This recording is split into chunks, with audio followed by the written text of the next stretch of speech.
Alright, welcome back to the Spider-Man 3 Minimate reviews. Today, I will be talking about your friendly neighborhood Spider-Man and the new Goblin. I believe this is in the first series of Spider-Man 3 Minimates. The other figures are Emo Peter Parker, Transformation Venom, not the Transformation Venom from Wave 24, you know, this guy, Spider-Man, Eddie Brock, Sandman, and then again you've got characters upside down up here. You got the new Goblin, actually he's upside down and sideways. And then you've got the black suited Spider-Man. So, here we have the movie version of Spider-Man. This figure could, I guess you could say this could be from Spider-Man 1, 2, or 3, because the, well, you could definitely say it's from 3, because the costume didn't really change that much. Alright, so the costume is fairly accurate to the movie. I say fairly because I think the colors look a bit muted, at least the red does. Spider-Man by design should be a bit more bright. He doesn't exactly lend to a darker kind of character. Cough, cough, Spider-Man reboot, cough, cough. Like, for example, here is the Spider-Man from the movie. Here is the Wave 24 Spider-Man. Which one stands out more? The Wave 24 Spider-Man. So, his eyes look very cool. His eyes are definitely the brightest thing of this character. Is it just me, or do the patterns look like they're not exactly kind of just straight, like this one just has pretty much just straight up lines. Why is it not focusing? This is really weird. Like, you can see that's just totally going up, up. And this one kind of looks like it's squared in some parts. So the design of the figure goes around, or at least the pattern of the webs go around the figure. Usually biggest complaints from me are usually when figures aren't detailed on the back. Luckily this figure is detailed on the back. Why is he not focusing? But the figure is not detailed on the you know, upside of the head. I think the thing that's making this figure not exactly pop is the color blue that they chose.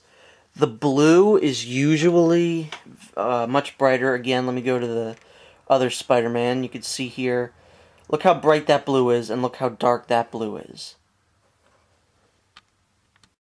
So he's got the cool spider insignia that they use in the movies. It is different from most of the other Spider-Men, which is cool. You can see on this side of the arm, he's got the web patterns. His hand is not detailed. It's not usually detailed on the Spider-Man Minimates, but that's fine. Now you can see the underside of that, the same arm. He's got the blue and more of the red and webs.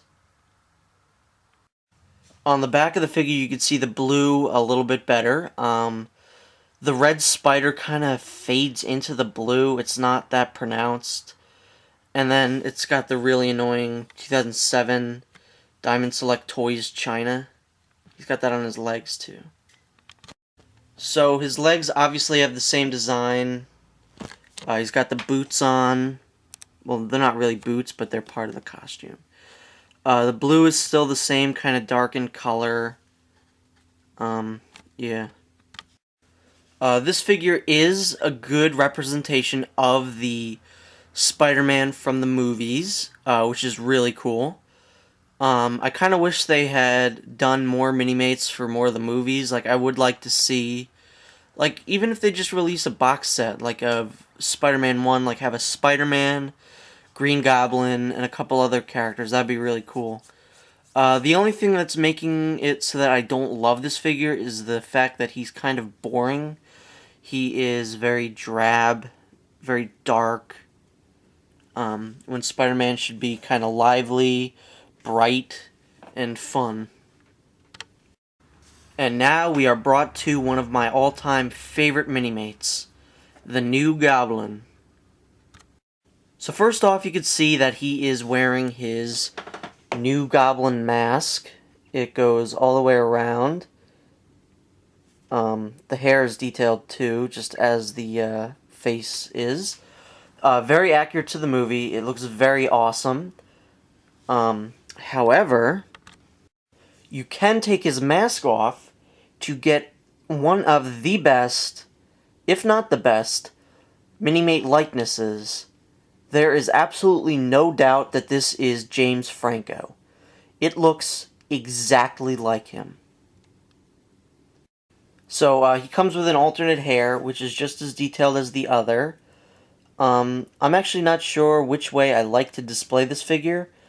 I really like the likeness, so I usually have him with the mask off, but the mask on is also just as awesome.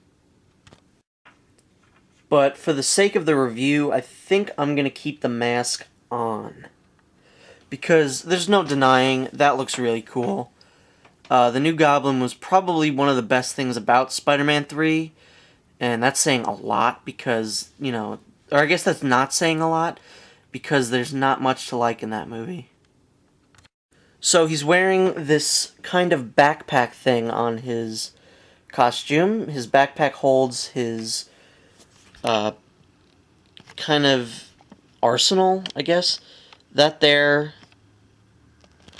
is a knife right here. And then he's got his little place for his sword, which he uses in the movie. I'll get back to his sword later. The back is very detailed. He's got a lot of kind of clips and pouches and stuff like that.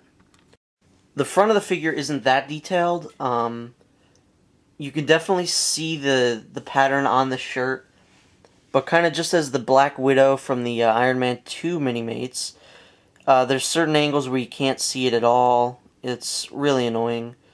But yeah, the green looks good along with the black. It's a bit darker green than it should have been in the movie, but whatever. So, in one hand, he is holding a movie-accurate pumpkin bomb. Usually most of the Green Goblins are holding pumpkin bombs, which is something that kind of annoys me. But on this figure it looks really good, and we get the choice to, have a movie-accurate pumpkin bomb. Yeah, really nice to have, really cool. It looks just as it does in the movie. Really awesome. Now his other accessory is a knife. Very nice. I don't exactly remember him using the knife in the movie, but I could be wrong. Very nice looking knife. Alright, and now we come back to the sword. You just pluck it up out of here. Comes out very easily. Now, it's not exactly a sheath like in other figures like the Deadpool. He's just kind of got it kind of weird just in there. Comes out very easily, but it also stays in very nice. The sword fits very well in his hand, and he looks good while holding it.